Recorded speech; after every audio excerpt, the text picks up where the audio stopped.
Dear students, good afternoon.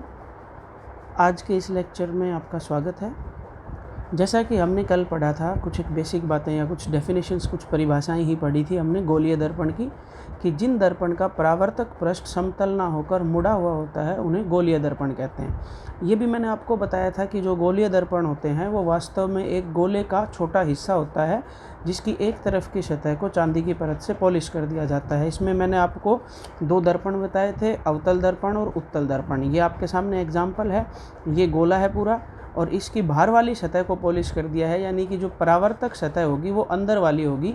अंदर वाली सतह अगर परावर्तक सतह है किसी भी गोले की, किसी भी दर्पण की, तो उसे हम अवतल दर्पण कहेंगे। परावर्तक सतह अगर अंदर धसी हुई होती है तो उसे अवतल दर्पण कहा जाता है। और इस गोले में देखिए अंदर की तरफ से पॉलिश की गई है, बाहर वाली जो सतह है वो परावर्तक सतह है, वो प्रतिबिंब बनाएगी, इसलिए इसे क्या कहेंगे हम? उत्तल दर्पण कहेंगे। यानी कि उत्तल दर्पण में परावर्तक सतह जो होती है वो बाहर से उभरी हुई होती है और अवतल दर्पण में परावर्तक सतह अंदर धसी हुई होती है। अब इससे संबंधित कुछ परिभाषाएं हैं जो हमें आज के लेक्चर में पढ़नी है। पहले इस चीज़ को समझ लीजिए। ये हम अवतल दर्पण की कुछ परिभाषाएं करेंगे, परिभाषाएं सेम रहेंगी। यहाँ पे मैंने जो उदाहरण दिया है आपको वो अवतल दर्पण का दिया है। ये मान लीजिए अवतल दर्पण है जिसकी बाहर की तरफ से पॉलिश कर दी है, अंदर वाला जो सतह है वो परावर्तक सतह है, अंदर धसा हुआ है, इसलिए ये अवतल दर्पण है। मान लीजिए जो मैंने डैश डैश से दिखा रखा है ये इस गोले का भाग है। तो जो गोले का केंद्र होता है, किसी भी गोले का केंद्र, उसको हम वक्रता केंद्र कहते हैं। एक चीज़ यहाँ पे ध्यान देने की ये है कि वक्रता केंद्र दर्पण के ऊपर स्थित नहीं है, दर्पण का हिस्सा नहीं है। ये दर्पण जिस गोले से दर्पण बना है उस गोले का केंद्र कहलाता है वक्रता केंद्र। और इस गोले को, वक्रता केंद्र को गुजारते हुए, पास करते हुए एक लाइन होती है जिसको हम मुख्य अक्ष कहते हैं। वक्रता केंद्र और इस दर्पण का जो ये सतह है इसका बिल्कुल मध्य भाग, इसको ध्रुव कहा जाता है। आगे परिभाषाएं मैंने लिखी हुई हैं। दर्पण के मध्य भाग को ध्रुव कहा जाता है, इसको पी से दर्शाया जाता है। जो गोलीय दर्पण है वो जिस गोले का भाग होता है उस गोले के केंद्र को वक्रता केंद्र कहा जाता है। और एक ऐसी रेखा जो वक्रता केंद्र और मुख्य फोकस को काटते हुए गुजरती है उसे हम मुख्य अक्ष कहते हैं। जो ये है P और C के बीच की दूरी, यानी कि ध्रुव और वक्रता केंद्र के बीच की दूरी आपको पता है त्रिज्या कहलाती है, जिसको हम R से दर्शाते हैं। वक्रता त्रिज्या कहलाती है। और वक्रता त्रिज्या की आधी, यानी कि C और P के दूरी की जो मिड पॉइंट होता है, मध्य बिंदु होता है, उसको हम F यानी कि मुख्य फोकस से दर्शाते हैं। देखिए परिभाषाएं। वक्रता केंद्र एक गोलीय दर्पण जिस गोलाकार वस्तु का भाग होता है उस गोले के केंद्र को वक्रता केंद्र कहा जाता है, इसे C से दर्शाया जाता है। वक्रता त्रिज्या गोलीय दर्पण जिस गोले का भाग होता है उस गोले की त्रिज्या को वक्रता त्रिज्या कहते हैं और यह R से दर्शाया जाता है। ये मैंने यहाँ पे दर्शा रखा है। अगले पेज पर चलते हैं। यहाँ पे देखिए ध्रुव क्या है? किसी गोलीय दर्पण की परावर्तक सतह के मध्य बिंदु को ध्रुव कहा जाता है। मैंने आपको यहाँ बताया भी था, ये डायग्राम मैंने यहाँ दोबारा बनाया है। ये रहा, ये सिर्फ यहाँ से लेकर और यहाँ तक, सिर्फ ये जो यहाँ से लेकर और यहाँ तक का जो भाग है इसका मध्य बिंदु P है, यानी कि परावर्तक सतह का मध्य बिंदु P यानी कि ध्रुव कहा जाता है। मुख्य फोकस किसी गोलीय दर्पण पर गिरने वाली आपतित किरणें परावर्तन के पश्चात जिस बिंदु पर मिलती हैं या मिलती हुई प्रतीत होती हैं, मिलेंगी अवतल दर्पण में, मिलती हुई प्रतीत होंगी उत्तल दर्पण में, उस बिंदु को मुख्य फोकस कहा जाता है और इसे F द्वारा दर्शाया जाता है। यहाँ पर एक चीज़ और आएगी कि जो पैरेलल यानी कि मुख्य अक्ष के समानांतर आने वाली किरणें हैं वो परावर्तन के पश्चात मुख्य फोकस पर मिलती हैं। फोकस दूरी एक गोलीय दर्पण में मुख्य फोकस एवं ध्रुव के बीच की दूरी को, मुख्य फोकस और ध्रुव के बीच की दूरी को फोकस दूरी कहा जाता है, इसे छोटे f से दर्शाया जाता है। और मुख्य अक्ष एक गोलीय दर्पण के वक्रता केंद्र और ध्रुव के बीच से होकर गुजरने वाली एक काल्पनिक रेखा को मुख्य अक्ष कहा जाता है। देखिए ये जो है ये मुख्य अक्ष है जो ध्रुव और वक्रता केंद्र के बीच में से होकर गुजर रही है। ये फोकस है, मुख्य फोकस। ये P और C की जो दूरी है ये इस गोले की ही त्रिज्या है, इसे वक्रता त्रिज्या कहते हैं। P ध्रुव होता है जो एक परावर्तक सतह का मध्य बिंदु होता है और F जो होगा वो P और C के बीच की दूरी का आधा होगा। उस जगह पे आधा, जहाँ पे मिड पॉइंट होगा, मध्य बिंदु होगा, वो F कहलाएगा। P और F के बीच की दूरी फोकस दूरी कहलाती है। यहाँ मैंने फिर से आपको लिखा हुआ है कि P को ध्रुव से दर्शाते हैं, C से वक्रता केंद्र को, R से वक्रता त्रिज्या, एफ मुख्य फोकस और जो स्मॉल एफ होता है छोटा एफ, उससे फोकस दूरी को दर्शाया जाता है। यहाँ पे एक चीज़ को ध्यान दीजिए कि जो पी एफ डिस्टेंस है, पी एफ यानी कि फोकस दूरी, ध्रुव से लेकर मुख्य फोकस तक की दूरी जो फोकस दूरी कहलाती है, वो पी सी, पी और सी यानी कि वक्रता त्रिज्या का आधा होता है, इसलिए हमने 2 लिख दिया। छोटा एफ को हम किससे दर्शाते हैं? फोकस दूरी से। आर वक्रता त्रिज्या यानी कि जो फोकस दूरी होती है वो वक्रता त्रिज्या का आधा होती है। फोकस दूरी बराबर वक्रता त्रिज्या बाई 2। इस चीज़ का आप ध्यान रखेंगे। आगे चलते हैं, गोलीय दर्पण में परावर्तन के मुख्य नियम। ये हम सिर्फ जितने भी उदाहरण लेंगे, यहाँ पे चार रूल्स हैं, 4 नियम हैं। ये अवतल दर्पण के लेंगे, इसके बाद उत्तल दर्पण के। कुछ भी फ़र्क नहीं है इसमें, सिर्फ फ़र्क आपको आगे पता लग जाएगा जब हम उत्तल दर्पण के बारे में करेंगे। तो सबसे पहले देखिए, ये आपको रूल्स याद रहने ज़रूरी हैं, क्योंकि इनसे हम जब आगे कोई भी दर्पण जब प्रतिबिंब बनाता है तो इन्हीं रूल्स को, इन्हीं नियमों का पालन करते हुए बनाता है। तो आपको ये ध्यान रखना है, ज़्यादा डिफ़िकल्ट नहीं है, आप समझेंगे तब आपको पता लग जाएगा। पहला देखिए, यदि कोई आपतित किरण मुख्य अक्ष के समानांतर है, ये मुख्य अक्ष है, जो सी और पी यानी कि ध्रुव के साथ होती हुई एक जो रेखा है उसको हम मुख्य अक्ष कहते हैं। अगर कोई आपतित किरण इस दर्पण पर पड़ने वाली जो किरण है वो इस मुख्य अक्ष के समानांतर आती है तो परावर्तन के पश्चात वह मुख्य फोकस एफ से होते हुए गुजरेगी। देखिए, ये समानांतर किरण आ रही है, ये मुख्य फोकस से होकर गुजर रही है। इसी तरीके से एक आपतित किरण नीचे से समानांतर आ रही है इस मुख्य अक्ष के, और वो परावर्तन के पश्चात मुख्य फोकस से होते हुए गुजर रही है। दूसरा नियम, यदि कोई किरण, आपतित किरण मुख्य फोकस से गुजरेगी तो परावर्तन के पश्चात वो उसके मुख्य अक्ष के समानांतर हो जाएगी। देखिए, ऊपर वाले रूल में समानांतर आ रही है, परावर्तन के पश्चात मुख्य फोकस में से गुजर रही है।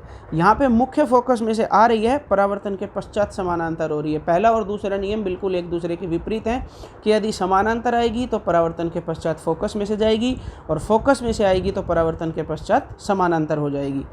तीसरा है कि यदि कोई आपतित किरण वक्रता केंद्र से होती हुई गुजरती है, ये वक्रता केंद्र है सी, अगर ये यहाँ से होती हुई गुजरेगी तो वह अपने मूल रास्ते पर ही वापस परावर्तित हो जाएगी।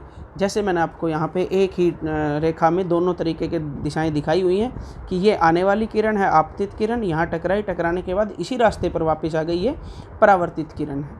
तो ध्यान रखना, अगर कोई सी यानी कि वक्रता केंद्र से होती हुई जाएगी तो वो अपने मूल रास्ते पर वापस आ जाएगी।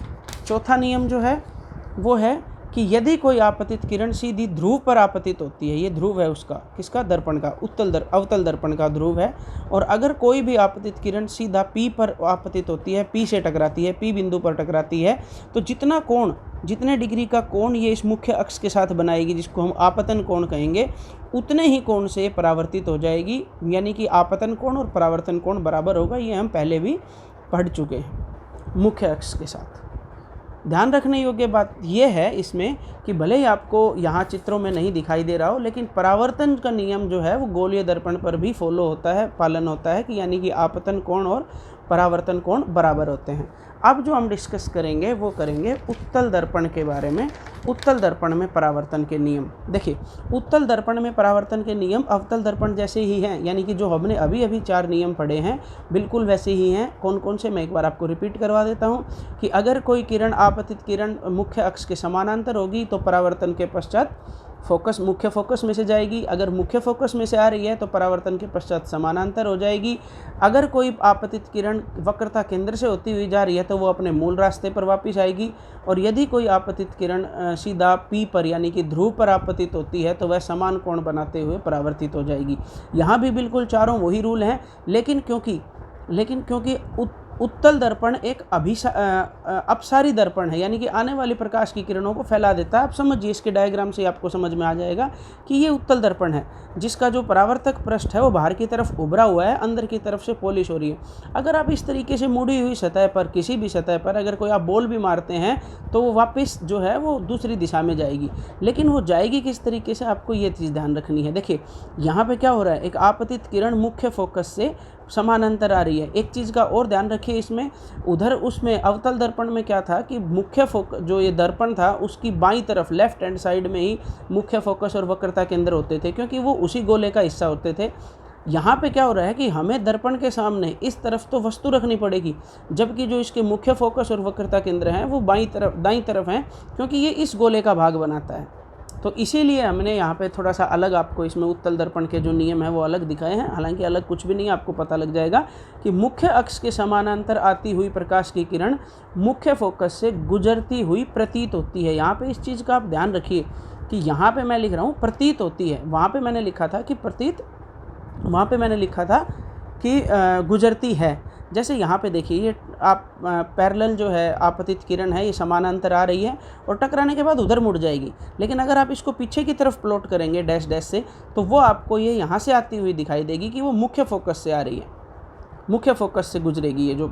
उसके बाद अगर आप इसको एक्सटेंड करते हैं, बढ़ाते हैं, तो दूसरा क्या है, दूसरा नियम यहाँ नीचे है कि ये देखिए, अगर कोई, एक सेकेंड जी, ये वो है कि अगर कोई आपतित किरण वक्रता केंद्र की सीधाई में आ रही है, वक्रता केंद्र की सीध में आ रही है, बिल्कुल उसकी स्ट्रेट लाइन में, तो वो अपने मूल रास्ते पर ही वापस लौट जाएगी।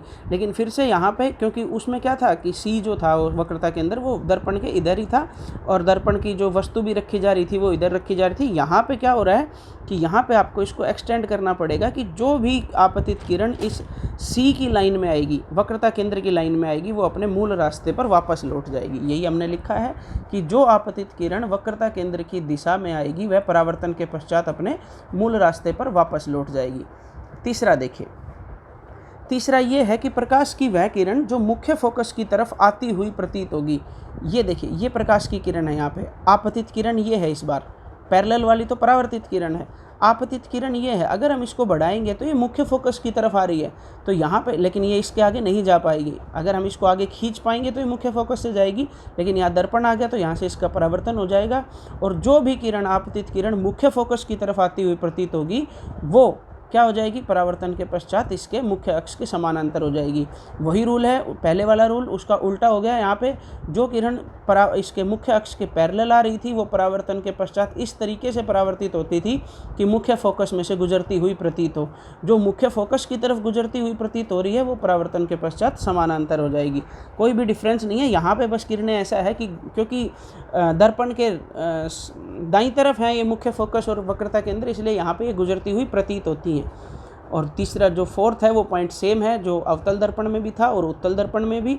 आपतित किरण जो होती है, अगर आपतित किरण सीधा ध्रुव पर आपतित होती है कोई भी एक एंगल आई यानी कि आपतन कोण बनाते हुए, तो परावर्तन के पश्चात वो समान एंगल आर, एंगल आई और एंगल आर बराबर होंगे, वो बनाते हुए वहाँ से परावर्तित हो जाएगी। यदि कोई आपतित किरण दर्पण के ध्रुव पर कोई कोण बनाते हुए आपतित होती है तो वह परावर्तन के पश्चात समान कोण बनाते हुए मुड़ जाएगी। यहाँ पर ध्यान देने वाली दो बातें हैं। पहली बात तो ये है कि अवतल दर्पण में दर्पण का जो मुख्य फोकस है एफ, वक्रता केंद्र सी आदि दर्पण की बाईं तरफ होते हैं, अर्थात जिस तरफ वस्तु को रखा जाता है उधर ही उनका मुख्य फोकस और वक्रता केंद्र स्थित होता है। जबकि उत्तल दर्पण में क्या होता है, वस्तु की स्थिति बाईं तरफ होगी। ये देखिए, ये है उत्तल दर्पण, इसमें वस्तु की स्थिति तो बाईं तरफ है और मुख्य फोकस और सी दाईं तरफ है। क्यों है ऐसा? क्योंकि ये इस वाले गोले का भाग होंगे, जबकि इसमें क्या होगा, इनका परावर्तक पृष्ठ इधर ही है, तो वस्तु तो हमेशा ही परावर्तक पृष्ठ की तरफ रखी जाती है। इसके साथ साथ क्या हो रहा है कि अवतल दर्पण का गोला भी इधर ही बन रहा है, इसलिए इसके मुख्य फोकस और सी वस्तु की तरफ है। इस केस में क्या है कि परावर्तक सतह तो इस तरफ है, वस्तु तो यहाँ रखी जाएगी, लेकिन जो गोला है वो इस तरफ बन रहा है, इसलिए इसके मुख्य फोकस और वक्रता केंद्र किधर हैं, दाईं तरफ हैं और वस्तु बाईं तरफ। यहाँ पे दर्पण के वक्रता केंद्र, मुख्य फोकस और वस्तु तीनों ही चीज़ें बाईं तरफ हो जाएंगी। दूसरी बात जो ध्यान देने की है वो ये है कि अवतल दर्पण में परावर्तन के पश्चात किरणें वास्तव में एक निश्चित स्थान पर मिलती हैं। आपने देखा है, हमने अभी अभी जो बताया था कि पैरेलल आने वाली, समानांतर आने वाली किरणें मुख्य फोकस पर मिलती हैं और मुख्य फोकस पर आने वाली किरणें समानांतर हो जाती हैं इस तरीके से। जबकि उत्तल दर्पण में क्या हो रहा है कि हमें किरणों को आगे बढ़ाकर दिखाना पड़ता है, यानी कि परावर्तन के पश्चात किरणें मिलती हुई प्रतीत होती हैं, वो वास्तव में मिलती नहीं हैं। इसके चित्र जो बनाए जाएंगे, आपको किरण आरेख खींचे जाएंगे, उसमें आपको पता लग जाएगा। Thank you.